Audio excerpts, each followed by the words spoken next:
So welcome to Morning Sit with Red Melissa, Spirit and Practice. And so this week we have been talking about spiritual partnership. And I so appreciate all of the responses, the DMs, the questions. Folks have been calling me, talking about their relationships and talking about what they're looking to call in for their next relationship, And so we're always preparing ourselves by doing our work. And that's why we do our spiritual practice. Doing our spiritual practice encourages us to continue to do our inner work so that when we're in relationship or we're calling forth relationships, we're magnetizing our minds to that relationship that we are desiring for our highest good at a high vibration, right? So keep doing your work. You're doing great. And so I just wanted to recap for everybody before we get into the conversation about disagreements and spiritual partnerships, right? So we said spiritual partnership is a partnership between equals. Between equals, that's really important. Are you in a relationship with someone who is your equal? And let's just talk about equals in the sense of consciousness, in the sense of vibration. Do you vibrate at the same frequency? That's really important. So, spiritual partnership is a partnership between equals for the purpose of spiritual growth. So, that is the framework from which we're talking about spiritual partnerships, and we're talking about love relationships, so relationships with significant others. So spiritual partnerships can be in other relationships, but for the purpose of this conversation, we're talking about love relationships, relationships with our significant others. So we talked about sacred relationships in our sacred series, right? And it's about reverence, right? We said sacredness is about reverence, holding something as holy. So in our spiritual partnerships, we're holding it with reverence, right? It's important. It's divine. It's delicious. And there's a commitment to growing and doing your work, right? We're making responsible choices in our relationship, and we're consciously choosing love. We're consciously choosing love. Even when we're frightened, we're choosing love to demonstrate and communicate with each other. We talked about having that conversation about what the intention of your relationship is. What is your intention? Because that's a lot of times we don't have that conversations and we just go by assumption.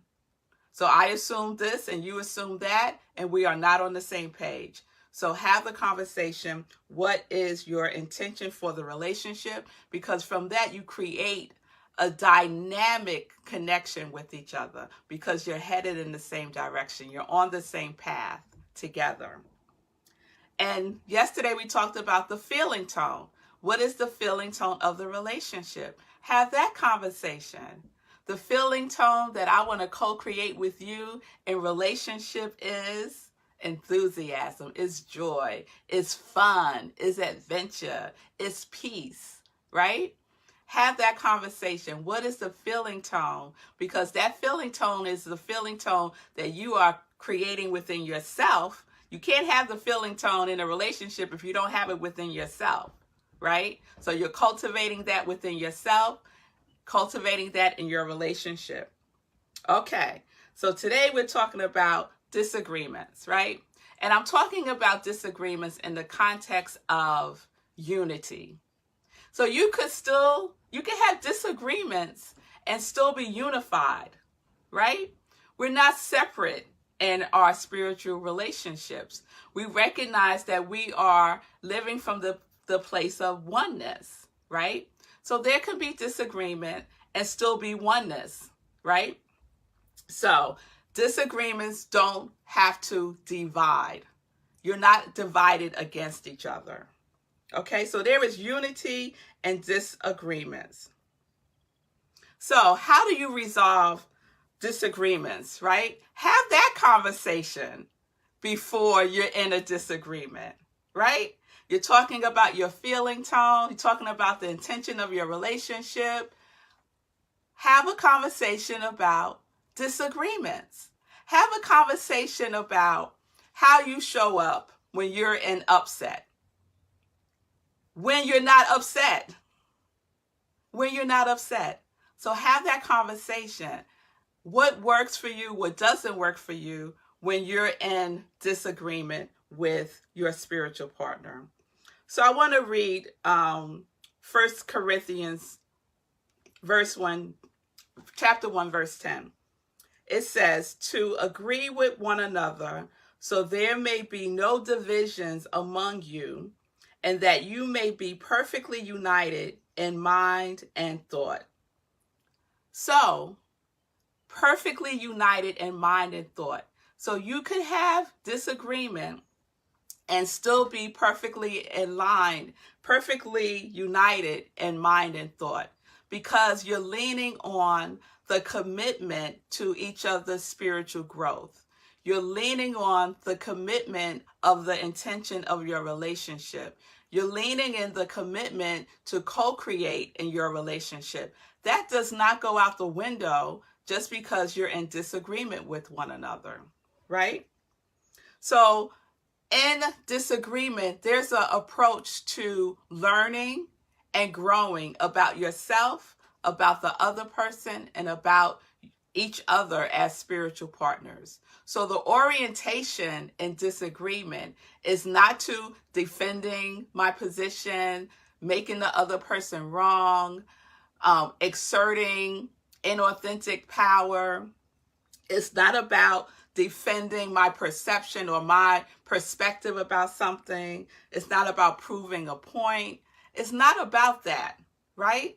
That's not the vibration that we are engaging in when we're in disagreement. We're engaging in learning about ourselves so that we can grow. And that person that we're in partnership is facilitating standing with us because they're committed to our spiritual growth. Okay? So, when you're in disagreement, right? You're in your feelings. Let's be real, right? We're spiritual beings having a human experience, and that human experience is feelings. So you are in your feelings. You are feeling a certain way. Own your feelings. That other person is not making you feel anything. They might have triggered a feeling within you, but they don't have the power to make you feel anything. When you say someone made me feel something, you're not taking 100% responsibility for your feelings. They may have triggered a feeling within you, right? Or they may be reflecting back to you a feeling, right? That needs to be resolved, that you need to take a closer look at, right? And that person is facilitating and supporting you in doing so. Now, sometimes it's hard to remember that when you're in the thick of it, right? You're not going to stop and say, oh, wait a minute, baby. Let me facilitate the opportunity for you to learn as you're upset with me right now, right? So sometimes we might have to take a moment and breathe. Take a sacred pause.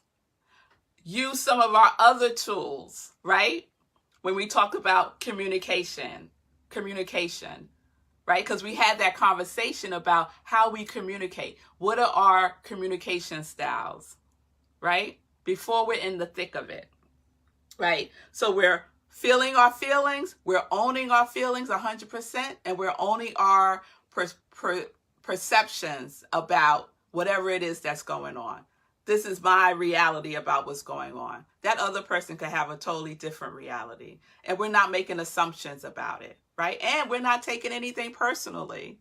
So utilizing the 4 agreements when you're in disagreement is perfect to practice. Practice the 4 agreements when you are in disagreement. Okay? Communicate your feelings in a loving and straightforward way. Communicate that within yourself and with your partner, right? Sometimes we're not clear in our communication, And a lot of reasons could do with not being clear within ourselves. So allow each other the space to get clear about what it is that we want to communicate, right? Okay.